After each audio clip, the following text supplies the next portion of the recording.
Excuse me, জি বলেন। আপনি কে? আমি ননাস।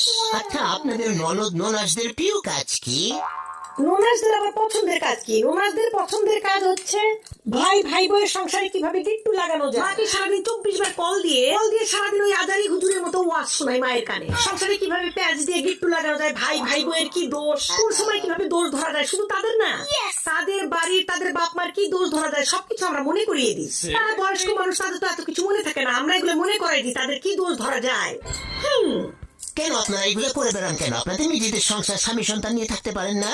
আরে না, এগুলো আমাদের মেইন কাজ, এগুলো না করলে পেটের ভাত হজম হয় না, হাগা মাথায় আটকে থাকে। তো এই যে সম্পর্ক খারাপ করে দেন, বৃদ্ধ বয়সে কে দেখবে আপনার বাবা মাকে? বৃদ্ধ বয়সে আবার কে দেখবে? ভাই ভাইয়ের বই দেখবে, আবার কে দেখবে? তো এই যে সম্পর্ক খারাপ করে দিতেছেন, পরে এগুলোর ইফেক্ট পড়বে না? না দেখলে তখনও দোষ, না দেখলে ওইটাও দোষ। বলবো দেখোস না কে, তখন আরেক দোষ বাইর করবো।